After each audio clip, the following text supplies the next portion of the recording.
Hello there, dear listener. Welcome to Boring History for Sleep. I'm genuinely thrilled that you've chosen to join me on this enchanting journey back in time to explore the fascinating world of medieval pastimes and entertainment. No matter where you are right now, morning, afternoon, evening, or the witching hour, I invite you to make yourself comfortable. Let your cares melt away as my words paint vivid pictures in your mind's eye. As you settle in, I'd love to know where on this big blue marble you're tuning in from and what time of day it is in your little corner of the globe. Feel free to leave a comment and share. If you enjoy calm, quirky storytelling that brings history to life in an immersive way, I humbly invite you to subscribe so you never miss one of our soporific sojourns into the past. But for now, the only thing you need to do is relax, breathe deeply, and let me gently transport you to a time long ago when life was markedly different, a time of castles and kings, peasants and plagues, chivalry and superstition, a time we call the Middle Ages.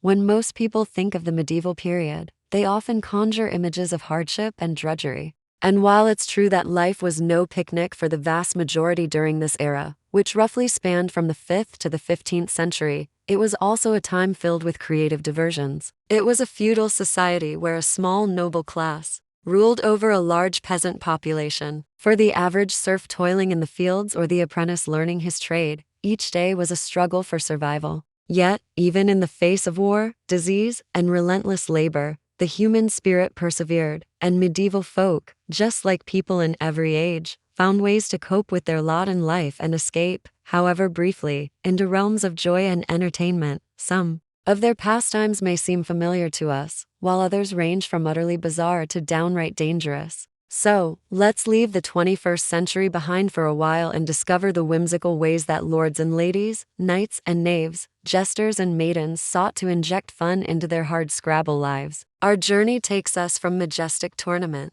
grounds to raucous banquet halls, from misty forests to muddy fairgrounds. As we explore these bygone amusements, we'll meet an eccentric cast of characters, some heroic, some villainous, and many just trying to get by in a world vastly different from our own. We'll witness the chivalrous deeds of the greatest knight who ever lived, uncover the secrets of a master chef who set the standard for French cuisine, and mourn the tragic fate of a minstrel turned martyr. Throughout it all, we'll gain a deeper understanding of the medieval mindset and marvel at the resilience of people who found light in the darkness, laughter in adversity, and merriment amidst misery.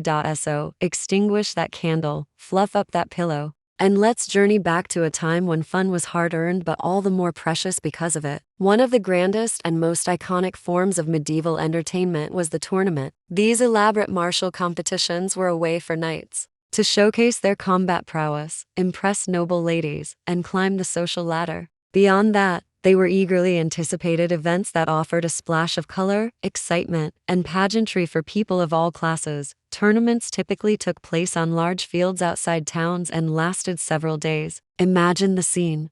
Rows of colorful tents and pavilions housing competing knights and their retinues, banners and flags fluttering in the breeze, vendors hawking refreshments and souvenirs to the gathered crowds, the air crackling with anticipation and the clamor of people, horses, and armor. The stars of the show were, of course, the knights' medieval equivalents of professional athletes and celebrities clad in gleaming armor adorned with colorful silks, putting on quite a spectacle as they paraded around the arena on their majestic war horses. One knight stood head and shoulders above the rest in renown and tournament prowess. His name was William Marshall, and his story is straight out of a storybook. Born the youngest son of a minor noble in 1146, Marshall was essentially an extra mouth to feed. His father, like many nobles with surplus sons, donated young William to the church as a page. However, the rowdy Marshall was not cut out for a life of contemplation. He was more interested in brawling than praying. Luckily for him, his talents caught the eye of an influential nobleman who decided to train him as a knight. It proved a fortuitous decision. Marshall took to the knightly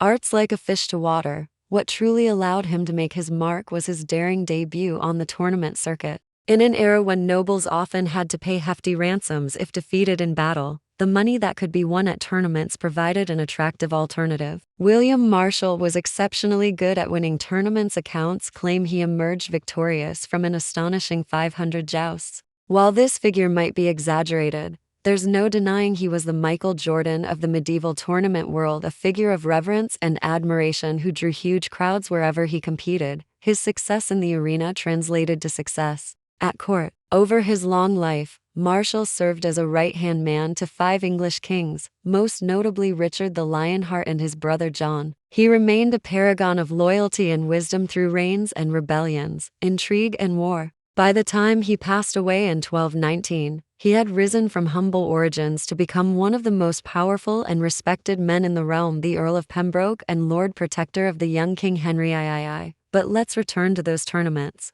where Marshall first made his name. The tournaments of his time were chaotic and raucous affairs, much different from the sanitized jousts we see today. Originally, they were essentially mock battles, free-for-alls where large groups of knights clashed in an effort to capture one another for ransom. As you might imagine, these early contests often devolved into dangerous brawls, especially when rivalries and tempers flared. The mortality rate could be significant, leading the Vatican to try to ban tournaments altogether due to the risks involved. Unsurprisingly, these edicts were largely ignored, but they did spur the nobility to impose rules and rein in the bloodshed. By Marshall's time in the late 12th century, tournaments had evolved into more structured and controlled events while still retaining an element of risk that kept spectators on the edge of their seats. The individual joust became the main event, with knights going head-to-head in an effort to unseat one another with lance and shield. Even then, serious injuries were common. Marshall himself was said to have been pierced clean through the thigh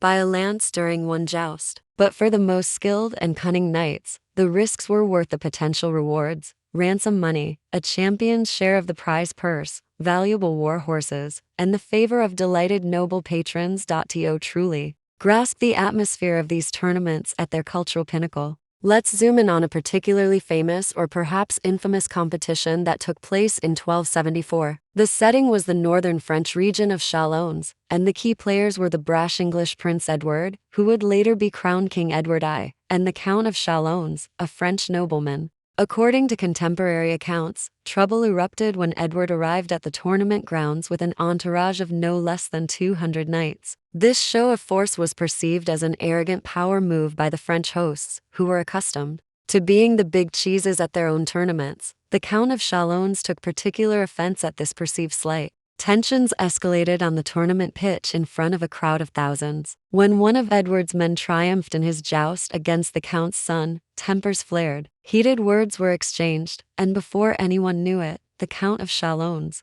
charged at the prince himself, lance lowered. Bad move. Edward deftly dodged the blow and quickly gained the upper hand against his hot-headed assailant. According to one witness, the prince grabbed the Count around the neck, threw him off his horse into the mud, and delivered a punch that echoed across the field. Talk about a royal rumble. The humiliated Count retreated to lick his wounds while Edward basked in the cheers of the crowd. This dramatic confrontation and astonishing display of skill made tournaments electrifying spectacles. Of course, once the adrenaline wore off, the pesky matter of politics loomed. The French king, who was the uncle of both Edward and the Count of Chalons, was none too pleased by this diplomatic incident on his doorstep. It took some delicate maneuvering to smooth over ruffled royal feathers and maintain the peace between England and France, at least for the time being. Such incidents illustrate how tournaments, beyond being raucous entertainment, mirrored the political feuds and power plays of medieval society. They may have been mock battles, but the rivalries and ambitions behind them were very real indeed.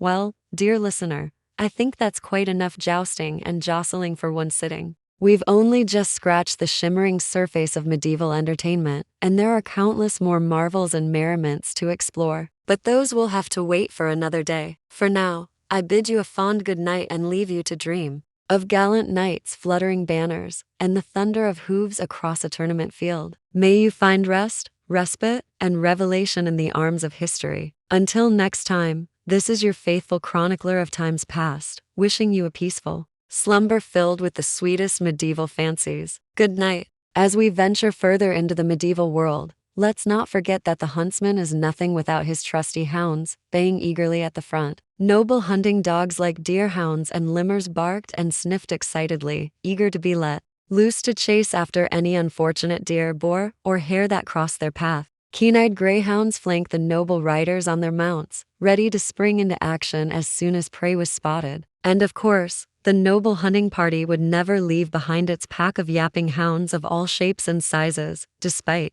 their tendency to run off chasing scents at the most inconvenient times. But a noble hunt was not a haphazard affair of frenzied dogs tearing through the forest. There was a careful process, a ritual to it all, and one had to play their part. The keepers of the forest, yes, that was their actual title, scouted ahead to track the quarry, looking for paw prints and scat to determine where the juiciest stag or tastiest hare might be hiding. The kennel master and his whips were in charge of the dogs, all trained to respond to different horns and hollers. Allegedly, one short note meant the hunt was starting, while a long blow signaled that the quarry had been spotted. Once the huntsmen unclasped the leashes and the hounds took off like a multicolored lightning bolt into the underbrush, the human hunters sprang into action on their steeds, following the baying dogs and the huntsman's horn, crashing through the forest ahead of them, chasing down their prey with whoops and hollers that surely sent every deer within a 10-mile radius running for the hills.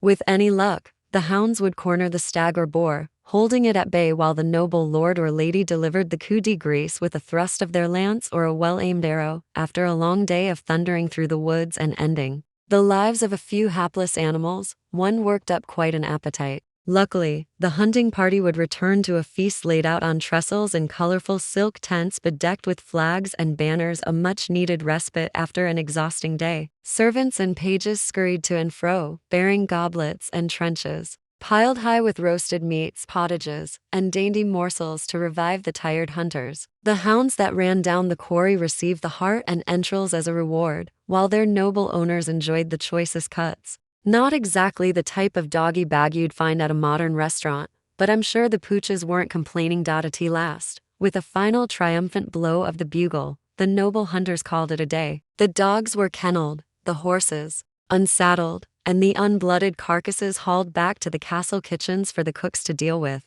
The aristocratic hunters gathered round to regale each other with tales of their bravest kills and most impressive spear thrusts, some, perhaps, more embellished than others, before retiring to their chambers, exhausted but invigorated from a long day of tracking, chasing, and killing defenseless animals. Just another relaxing pastime for the medieval nobility, certainly more thrilling than needlepoint. But not all lords and ladies were satisfied with merely slaughtering local wildlife for sport. Some set their sights a bit higher, literally. Let's now turn our attention to the ancient and noble art of falconry, the perfect hobby for anyone wanting a pet that could murder other animals on command. Because who wants to cuddle a cute little bunny when you could have a bird of prey perched on your wrist, ready to sink its talons into whatever small, furry woodland creature looked especially tasty that day? Falconry was like the private jet equivalent of medieval hunting. While any old noble could round up some dogs and crash through the forest chasing after deer, it took a special breed to master the art of falconry. Handlers, known as falconers, had to capture and train their birds through a careful process involving hoods, jesses, and a whole lot of patience. Like an especially strict prep school, young birds started off as an eyas, then became a passage, and finally graduated to the level of haggard terms that sound more appropriate for a biker gang than a bunch of birds. But the Middle Ages had a flair for the dramatic. Once a falcon was trained, the real fun began. The noble falconer, with their bird perched imperiously on their leather-gloved fist, rode out in search of prey, scanning the skies and fields for a glimpse of something small and furry, preferably not too fast. When a likely victim was spotted, the falcon was let loose, swooping through the air like a feathery guided missile, locked onto the racing heartbeat of a terrified rabbit or pheasant or whatever hapless creature had the misfortune to be its designated lunch that day. If all went well for the falcon and falconer, not so much for the prey. The bird sank its razor-sharp talons into the small animal, giving a triumphant cry to alert its human hunting partner that the deed was done. The noble falconer would retrieve their bird and its kill, rewarding it with a few tasty morsels before placing it back on its perch for the trip home. Clearly, falconry required a close bond and clear communication between human and bird, along with a shared taste for blood sport. Among the nobility, falconry was the ultimate status symbol. The bigger and rarer your bird, the more impressive. You were like the supercar collectors of today. The elite clamored for the sleekest, most powerful birds of prey to show off. For instance, The gyr falcon, a majestic white raptor capable of reaching speeds up to 130 mph, was the Lamborghini of the falconry world, highly coveted and worth a small fortune. European nobles had the hawking game on lock, but they weren't the only ones who appreciated a bird that could kill on command. In the Middle East, falconry was an ancient tradition thought to date back thousands of years to the nomadic tribes of the Central Asian steppes, who first figured out that birds of prey were better hunters than humans with bows and arrows. The Mongols, those hard-riding nomadic warriors who swept across Asia and Europe in the 13th century, were also avid falconers, bringing their love of killer birds with them as they conquered vast territories. While falconry may have originated on the battlefield, it quickly became the favored pastime of the elite from Morocco to Mongolia. Arab caliphs and Persian emperors maintained elaborate mews filled with hundreds of birds and an army of falconers to tend to them. Falcons even found their way into Islamic art and literature, symbolizing nobility and grace quite a bit nicer than being remembered as murderous sky puppets, which is essentially what they were. Yet, as with so many things in the Middle Ages, falconry was as much about flashy displays of wealth and status as it was about actually catching game. The most prestigious birds weren't necessarily the best hunters, but those with the most impressive plumage or heftiest price tag. The ultimate trophy falcon was the white gyrfalcon, so rare and expensive that it was said only a king could afford one. In fact, the Holy Roman Emperor Frederick I, a medieval falconry influencer, was so obsessed with his birds that he wrote an entire book on the subject and was known to bring his falcons to church with him, perched on his arm. This must have made for some rather distracting sermons. Meanwhile, his contemporary, Kublai Khan, grandson of the infamous Genghis and ruler of the Mongol Empire at its height, was using falconry for more practical purposes, training his birds to take out enemy soldiers on the battlefield. That's right, the Mongols weren't content with conquering most of the known world on horseback. They had to get their birds in on the action too. Kublai Khan reportedly had a fearsome flock of falcons, eagles, and other birds of prey that he used as a sort of feathered air force, sending them to dive bomb his enemies and even carry messages between his far-flung armies. And you thought carrier pigeons were impressive. Perhaps the most famous falconry aficionado of the Middle Ages was a tragic figure, Mary of Burgundy. The daughter of the fabulously wealthy and powerful Charles the Bold, Duke of Burgundy, Mary was a passionate devotee of hawking from a young age. Born in Brussels in 1457, she was the heiress to the vast Duchy of Burgundy, a territory renowned for its opulence, art, and chivalric culture. While other noble ladies were content to sit in their solar embroidering and gossiping, Mary was out in the fields with her birds, hawking from dawn to dusk. She had a particular fondness for Merlin's small, fierce falcons, prized for their agility and speed in pursuing prey. Mary was so devoted to her birds that she even had a custom saddle made with a special perch on the pommel so she could ride with her falcon at the ready. Tragically, her love of falconry would ultimately prove to be her undoing. In 1482, at the young age of just 25, Mary was out hawking with her ladies-in-waiting when her horse stumbled and threw her to the ground. Suffering a severe back injury, she died a few days later, plunging her duchy into a succession crisis and political turmoil. It was a heartbreaking end for a vibrant young woman who embodied the chivalric ideals of her time, a skilled horsewoman, a passionate patron of the arts, and a leader who fearlessly defended her lands against the grasping hands of France. Today, Mary is remembered as a symbol of the power and precariousness of medieval womanhood, a duchess who ruled in her own right but whose life was tragically cut short by a cruel twist of fate. As for her beloved birds, they likely flew off to new masters, their jesses trailing behind them like a final farewell to the woman who had loved them so fiercely in life. But Mary's legacy as a falconer lives on, a testament to the enduring allure of a sport that blended skill, speed, and a touch of savage beauty into one thrilling, if deadly, pastime. So there you have it, a glimpse into the wild world of medieval falconry, where birds were status symbols, battlefield weapons, and loyal companions all rolled into one fierce feathered package. It's a far cry from the pet parakeets and cockatiels we keep today, but then again, everything in the Middle Ages was just a little bit extra, from towering cathedrals to 10-foot-long palanes. Even the pets were over the top, from falconry to hunting, chivalry, to the chase. The aristocrats of medieval Europe certainly knew how to entertain themselves amid all the warring and wealth building. But don't worry, It wasn't all fun and games for the feudal elite. The poor peasants who did all the actual work had their humble delights too, like not dying of the plague and occasionally having enough to eat. Now, let's shift our focus from the highborn hunters and their deadly pets to explore the more down-to-earth entertainments of the common folk. And no, I don't just mean watching the local lord ride by in his finery and fantasizing about eating his horse. Fairs provided a welcome respite from the daily toil and troubles of medieval life.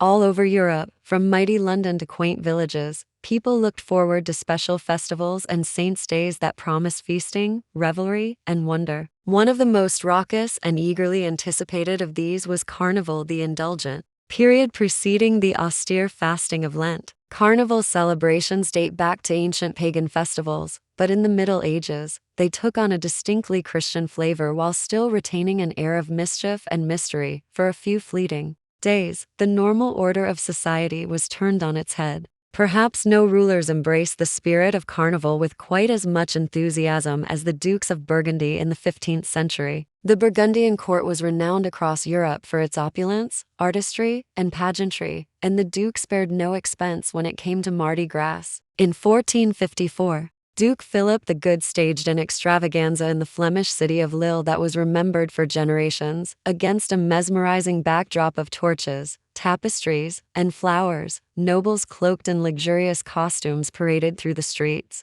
accompanied by musicians, marching soldiers carrying pikes, and elaborate floats depicting religious and mythological scenes. Crowds of common folk jostled for a glimpse of the exotic animals in Philip's menagerie, while fountains flowed with wine as onlookers scrambled to fill their cups. Troubadours and poets performed ballads regaling the Duke's chivalry and might, and as night fell, a lavish banquet commenced in the Duke's palace, featuring a dizzying array of delicacies like roast peacock, candied violets, and sugary sculptures. The climax came when Philip made his grand entrance dressed as a woodsman, the torchlight glinting off his cloth of gold. Before all the assembled nobles, he solemnly vowed to take up the cross and embark on a crusade to recapture Constantinople from the Turks, a pledge known as the Feast of the Pheasant. Though Philip never actually fulfilled this oath, his carnival vow exemplified the dreamlike splendor of Burgundy at its height. Further north in England, a rather different carnival tradition emerged: the election of boy bishops.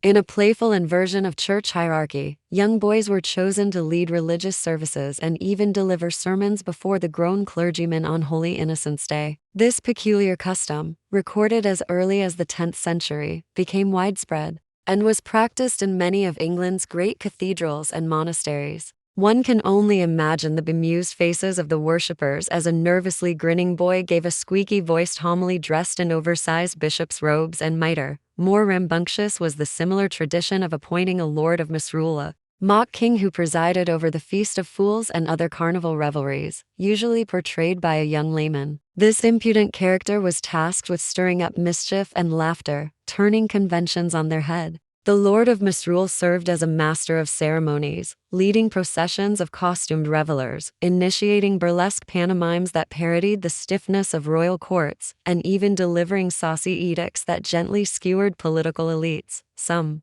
of these misrule mandates could get quite bawdy indeed. One recorded example from the Abbey of Unreason in Scotland cheekily proclaimed that, in the name of high drunkenness, monks should sit for prayers, drink only ale, and make better cheer than ever before. Of course, the actual authorities kept a weary eye on such antics lest the foolery get out of hand. There were occasional crackdowns by disapproving bishops or town fathers, but by and large, a few days of silliness and sanctioned satire provided a much-needed steam valve in the rigid hierarchy of medieval society. As Carnival brought a burst of festivity in late winter, other celebrations sprinkled throughout the medieval calendar added to the merriment. The Midsummer Feast of St. John the Baptist featured bonfires, dancing, and love divinations. In many areas, young women floated wreaths with candles on rivers and streams, hoping to glean clues about their future husbands from the flickering flames. If a girl's wreath sank, it was an ominous sign that she would not marry that year. Fragrant herbs like rosemary and St. John's wort were gathered and strewn about homes to ward off evil spirits.